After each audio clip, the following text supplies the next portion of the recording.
नमस्कार, मैं शेखर त्रिवेदी। अयोध्या का रामलला का मंदिर कोई साधारण मंदिर नहीं है। यह वर्तमान इतिहास के 500 सालों के संघर्ष के बाद एक जीता जागता ऐसा वर्तमान है जिसमें रामलला विराजमान है, उनकी प्राण प्रतिष्ठा हुई है, बहुत सारे लोगों ने अपना बलिदान दिया है। हमारी न्यायपालिका की बहुत बड़ी इसमें भूमिका रही है, उसका फैसला रहा है और उस फैसले के बाद धर्म ध्वजा रामलला के मंदिर पर फहराने का दिन आया है। जिस तरीके से करोड़ों लोगों की आस्था इस अयोध्या के राम मंदिर से जुड़ी हुई है, उसको कतई नकारा नहीं जा सकता। आस्था पर जिस तरीके की चोट हुई है, उसको लेकर भी पूरा देश बहुत संवेदनशील है। कुछ लोगों की ऐसी गलती जिसका खामियाजा न सिर्फ एक राजनीतिक पार्टी बल्कि बहुत सारे संगठन और पूरा हिंदू समाज भुगत रहा है। इससे पार पाने की कोशिशें हो रही हैं। राम मंदिर में जिस तरीके से चंदा चढ़ावा चोरी को लेकर के पूरा मामला सामने आया, पूरा देश उससे आहत है। उसके बाद सरकार की जिम्मेदारी थी कि जिस तरीके से कार्रवाई होनी चाहिए, उस कार्रवाई को लेकर के भी सरकार ने पहले एसआईटी बनाई।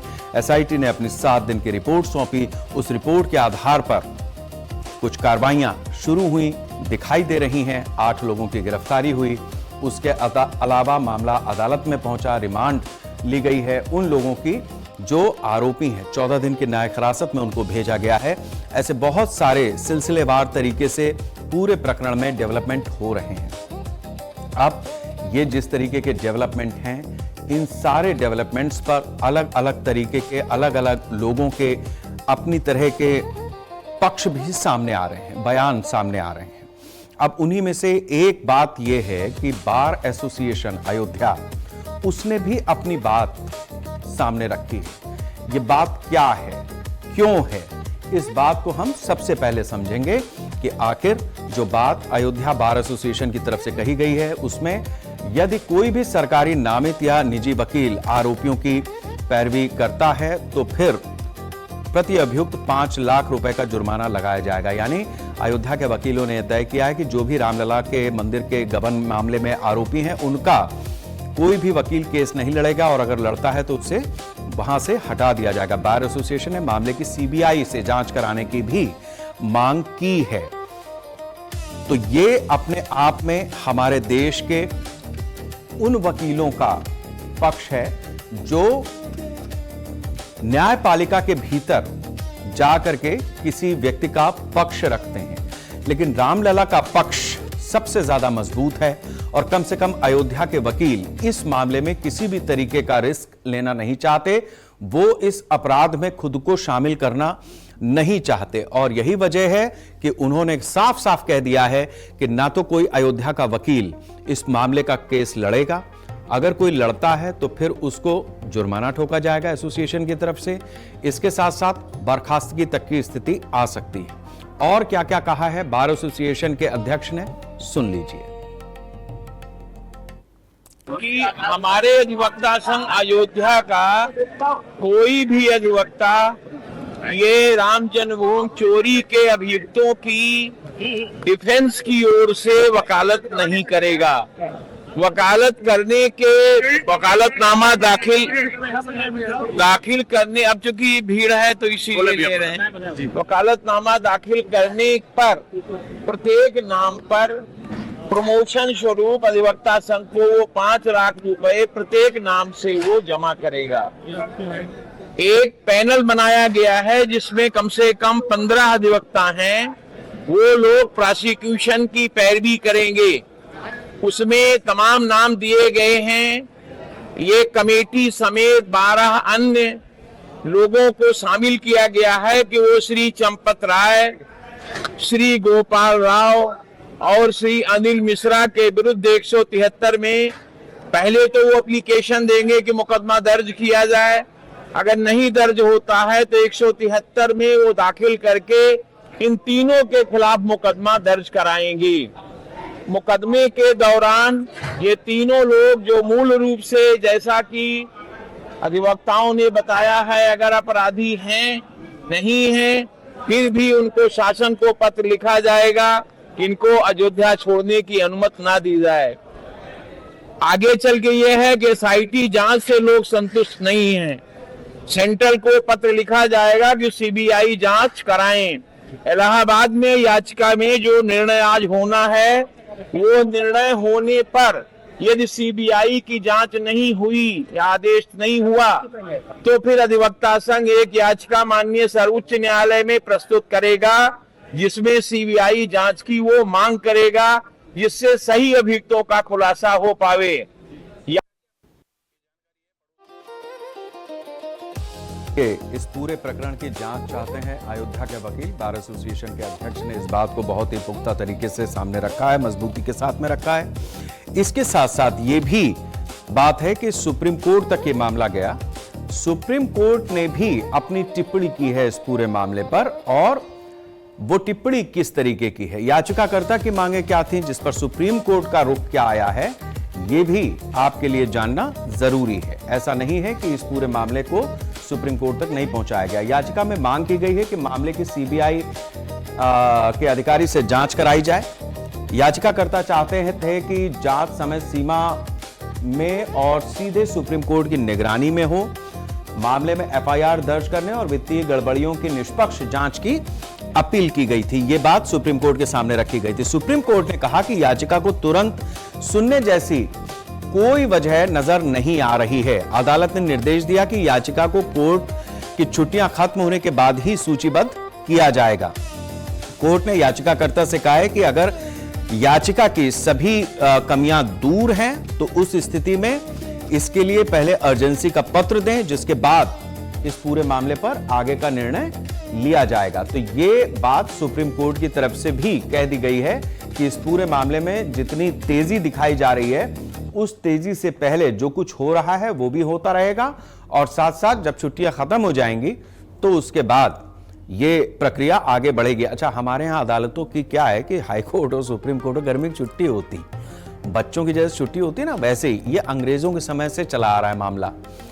अंग्रेजों के साथ में दिक्कत ये थी कि हिंदुस्तान में गर्मी बहुत पड़ती थी, तो वो सब चले जाते थे गर्मी की छुट्टियां लगा करके और पहाड़ों पर या इंग्लैंड वापस हो लेते थे, क्योंकि वो ठंड के आदी थे, और जब ठंड आती थी फिर वापस आ जाते थे। तो जैसे बच्चों की गर्मी छुट्टियां होती हैं, हमारे यहां अदालत की भी छुट्टी होती है। तो अदालत की छुट्टी होने का जो मसला है, उसके जो रिपरकेशन है वो किसी और दिन, लेकिन फिलहाल ये मामला इस तरीके से छुट्टियों की वजह से सुप्रीम कोर्ट ने अपनी एक टिप्पणी को आधार बना करके दे दिया है। आरोपियों को 14 दिन की न्यायिक हिरासत में भेजा गया है। यह बात भी और बड़े पैमाने पर किस तरीके से समझाई जा सकती है, इसको भी हम आपको बताते हैं। सभी 8 आरोपियों को वीडियो कॉन्फ्रेंसिंग के जरिए कोर्ट में पेश किया गया। इसके बाद पेशी के दौरान पुलिस ने आरोपियों के रिमांड की मांग नहीं की। पुलिस ने रिमांड नहीं मांगी। अदालत ने उन्हें सीधे न्यायिक हिरासत में जेल भेज दिया।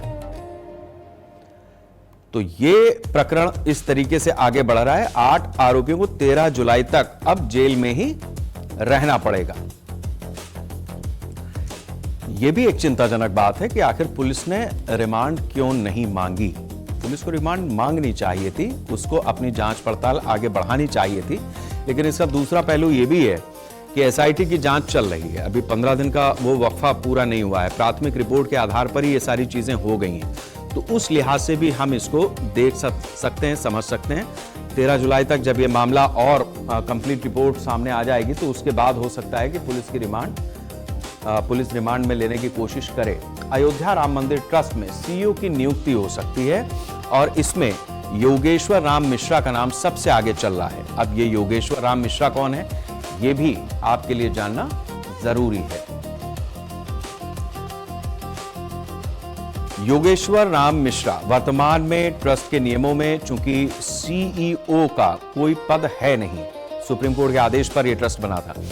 इस पद पर आधिकारिक नियुक्ति करने के लिए ट्रस्ट के नियमों में संशोधन करना जरूरी होगा। रिटायर्ड आईएएस अधिकारी योगेश्वर राम मिश्रा को ट्रस्ट का सीईओ बनाया जा सकता है। इस बात की चर्चा आज दिन भर में कई बार चली है। योगेश्वर राम मिश्रा 2005 बैच के आईएएस अधिकारी हैं और मूल रूप से प्रयागराज के रहने वाले हैं।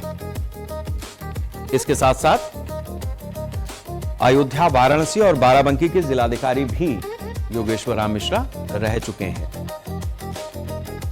जनवरी से मार्च 2016 तक वो अयोध्या के डीएम थे। विंध्याचल और देवीपाटन मंडल के कमिश्नर भी रहे हैं। मिर्जापुर में प्रसिद्ध विंध्य कॉरिडोर परियोजना को सफलतापूर्वक कराने में इनका बड़ा योगदान रहा है। इसी वजह से योगी सरकार में उन्हें एक भरोसेमंद अफसर समझा जाता है और वर्तमान में उत्तर प्रदेश राज्य लोक सेवा अधिकरण में वो सदस्य के रूप में तैनात हैं। तो चूंकि जो सुप्रीम कोर्ट ने अपना आदेश दिया था उसमें यह कहा था कि भारत सरकार एक ट्रस्ट का गठन करे और भारत सरकार ने उस ट्रस्ट का गठन किया। अब उस ट्रस्ट में जो नियमावली बनी उसमें सीईओ का पद है नहीं, तो उस लिहाज से अगर यह परिवर्तन होना है तो वापस इन नियमों को बदलना पड़ेगा। मंदिर में सीईओ का कार्य क्या होता है यह बात भी आपको समझना जरूरी है। मंदिर को जो मिलने वाला चढ़ावा है, दान प्रबंधन और हिसाब किताब, ये सारी चीजें पारदर्शी तरीके से रखी जाएं। विवादों के बाद पूरे वित्तीय लेन देन को कॉर्पोरेट तर्ज पर डिजिटल और ऑडिट फ्रेंडली बनाना यह भी सीईओ का काम होता है। इसके साथ ही त्योहारों और विशेष अवसरों पर भीड़ को नियंत्रित करने के लिए योजनाएं बनाना भी सीईओ के दायरे में आता है। मंदिर का जो सीईओ होता है, स्थानीय पुलिस, सीआरपीएफ और मंदिर की अपनी सुरक्षा एजेंसियों के बीच वो तालमेल भी बनाता है। और तिरुपति बालाजी मंदिर मॉडल की तर्ज पर पूरे मंदिर परिसर को साफ और व्यवस्थित रखना यह भी उस सीईओ की जिम्मेदारी होती है। रोजमर्रा के फैसले लेना, टेंडर जारी करना, कॉन्ट्रैक्ट्स को मैनेज करना, इन सब चीजों की उसे स्वतंत्रता होती है। मंदिर कर्मचारियों के कार्यों और उनकी आचार संहिता की निगरानी करना भी इसी सीईओ का दायित्व होता है। यह भी एक फॉर्मूला है। कोई भी फॉर्मूला किसी व्यक्ति के ईमानदार होने पर ही सक्सेस होता है। कोई भी रिसर्च होती है, कोई वैज्ञानिक ही है, उसने किसी चीज की रिसर्च निकालनी है, तो जो फॉर्मूला वो बना रहा है उस फॉर्मूले की प्रामाणिकता तभी सिद्ध होगी जब वो व्यक्ति ईमानदार होगा। आप सीईओ रख दीजिए। एक व्यवस्था ये भी थी जो अभी हमें अयोध्या में चलती हुई दिखाई दे रही थी, जिसका गठन भारत सरकार के द्वारा सुप्रीम कोर्ट के आदेश पर एक ट्रस्ट बनाया गया था। व्यक्ति से व्यक्ति ये मामले अलग अलग होते हैं। ऐसा नहीं है कि कोई सीईओ आकर के बैठ गया एक्स वाई जेड और ये व्यवस्थाएं बहुत दुरुस्त तरीके से चलेंगी। हमारे देश में कई मंदिर ऐसे हैं जहां पर इस तरीके की व्यवस्थाएं पहले से लागू हैं, बावजूद उसके कई लूप होल्स भी समय समय पर सामने आते रहे हैं। और हमारे देश की जो प्रशासनिक मशीनरी है उसको बहुत सारी लिबर्टीज मिली हुई हैं, बहुत सारी उसको जिसको आप कहें कि क्षमताएं मिली हुई हैं कि वो अपने काम को किस तरीके से करे या किस तरीके से वो उन शक्तियों का इस्तेमाल करे, उसका दुरुपयोग भी होता है। और ये भी बात सही है कि हमारे देश में सरकारी डिपार्टमेंट में चपरासी से लेकर के उस विभाग के सर्वे सर्वा तक जो पूरी चेन बनती है, बहुत सारे मामले ऐसे हैं दैनंदिन में, रोजाना के उसमें हम तहसील में जाते हैं, किसी सरकारी दफ्तर में जाते हैं, बिजली विभाग जाते हैं। आज टेलीकॉम ज्यादातर प्राइवेट हो गया, वरना एक समय पे टेलीकॉम डिपार्टमेंट भी था। जितने भी विभाग हैं उन सब विभागों में बिना लेन देन के काम नहीं होता है। ये भी हमारे देश की एक बहुत बड़ी विडंबना है। और मंदिर जहां अरबों खरबों का चंदा आ रहा है, सामान आ रहा है, गिफ्ट्स आ रहे हैं, उन सारी चीजों को व्यवस्थित रखा जाए, इसके लिए ये ठीक है कि एक सीईओ हो सकता है, लेकिन वो सीईओ सारी चीजों को मैनेज कर लेगा, ये भी एक बहुत बड़ा सवाल है। क्योंकि अपनी प्रशासनिक व्यवस्था में रहते हुए आज की तारीख में बहुत कम अफसर ऐसे होंगे जो पूरी तरीके से पाक साफ रहते हुए और बाहर निकल गए, वरना नेताओं को तो सजा भी हो जाती है। ये अधिकारी सस्पेंड होने के बाद इनकी नौकरी रिवोक हो जाती है, सस्पेंशन बहाल हो जाता है और बहाली के बाद ये अपनी पूरी नौकरी करते हैं।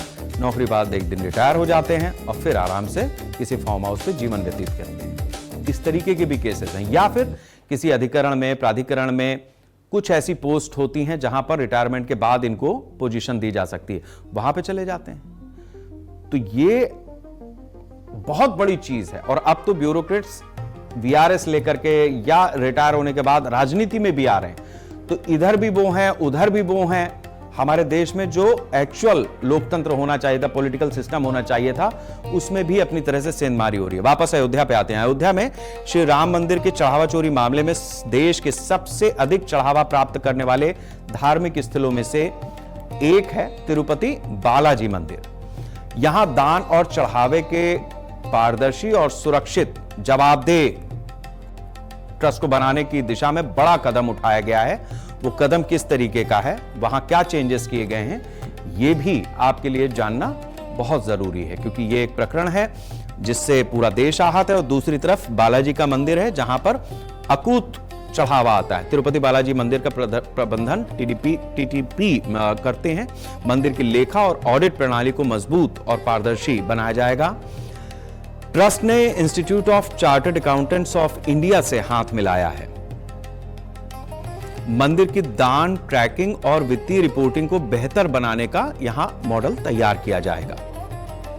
अगले 100 दिनों के भीतर यह पूरा रोड मैप तैयार होगा। तिरुपति बालाजी मंदिर में किस तरीके से ऑडिट हो, यह उसका रोड मैप है।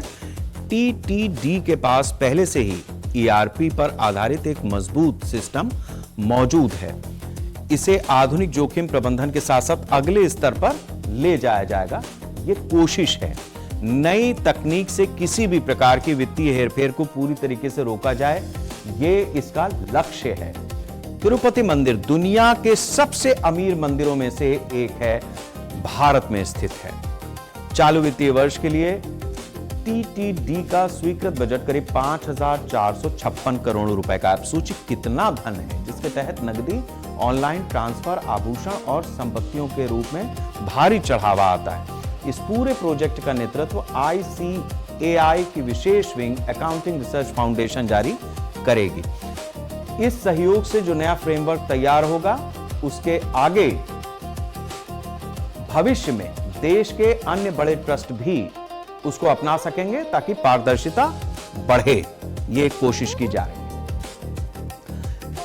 चार्टर्ड अकाउंटेंट की जहां तक बात है, इस बात को भी समझिए कि चार्टर्ड अकाउंटेंट हमारे देश में ऐसे व्यक्ति होते हैं जो जिनकी क्वालिफिकेशन, मतलब जब वो पास कर लेते हैं तो उस पे संसद से साइन होते हैं। इसीलिए सीए का साइन बड़ा वैल्यूएबल है। अगर किसी दस्तावेज पर चार्टर्ड अकाउंटेंट ने अपने साइन बिठाल दिए हैं तो भारत सरकार उसको मान्यता देती है। तो ये जो उनका पूरा सिस्टम है वो एक अलग तरीके से चलता है। अब ये भी मत समझिएगा कि चार्टर्ड अकाउंटेंट बिल्कुल दूध के धुले होते हैं, ऐसा नहीं है। हमारे यहाँ व्यक्ति बड़ा महत्वपूर्ण है। अगर एक व्यक्ति ईमानदार है, एक संस्था को ईमानदार बनाए रख सकता है। अगर एक व्यक्ति भ्रष्टाचार में लिप्त हो गया तो वो पूरी संस्था को भ्रष्टाचार में डुबो सकता है, वही सिस्टम बना सकता है, वही सिस्टम हो जाएगा जितनी देर कम से कम वो रहेगा। अब उसके बाद जो आएगा वो क्या करेगा क्या नहीं करेगा वो एक आगे की बात है। लेकिन वंदे राष्ट्र में हम इस बात पर बहुत जोर देते हैं कि हर व्यक्ति इस देश का, हर नागरिक जो भी काम कर रहा है वो इस राष्ट्र के लिए कर रहा है। अगर उसके चिंतन में यह बात है तब तो वो अपने काम को इस राष्ट्र के हित में करता जाएगा, वरना वो काम तो करेगा लेकिन अपनी चिंता करते हुए इस राष्ट्र की चिंता करेगा तो इस राष्ट्र के साथ में कहीं ना कहीं धोखा कर जाएगा। इस बात को कहना बहुत आसान है लेकिन करना बहुत कठिन है। गंभीरता से आप इस बात पर विचार कीजिएगा कि जो बात हम वंदे राष्ट्र में कहना चाह रहे हैं, कह रहे हैं, उसका इंपैक्ट कितना गहरा है। इस देश के अंतिम पायदान पर खड़ा हुआ आखिरी व्यक्ति भी इस देश के निर्माण में अपना योगदान दे रहा है। और अगर आप किसी बहुत उच्च पद पे हैं तो आपके ऊपर तो बहुतेरी जिम्मेदारी है, इसलिए एक भी छूटना नहीं चाहिए। जितने हैं सबको लगना पड़ेगा, तभी इस तरीके की स्थिति बन पाएगी कि इस राष्ट्र का वंदन होता रहे, वरना यही होगा। आज राम मंदिर में हुआ, ऐसा नहीं, तिरुपति बालाजी में भी हुआ है, और भी जो तमाम मंदिर हैं जहां ट्रस्ट हैं उन सब में इस तरीके की स्थितियां हुई। तो ये चीज रोकनी है तो फिर उसको अपने भीतर से ही शुरू करना पड़ेगा। आज कोई एक्स, कोई वाई, कोई जेड, कोई 8 आरोपी, कोई 10 आरोपी किसी मामले में पकड़ लिए गए हैं, लेकिन मामला इससे बहुत बड़ा है, मामला इससे बहुत आगे का भी है। अब हम एक छोटे से ब्रेक के लिए रुकेंगे। ब्रेक के बाद जब हम वापस लौटेंगे तब हम आपको यह बताएंगे कि भारत की अर्थव्यवस्था को आगे बढ़ाने के लिए हम जिससे लड़ाई लड़ चुके हैं और अभी भी लड़ रहे हैं, उसके साथ में हाथ भी मिलाने जा रहे हैं।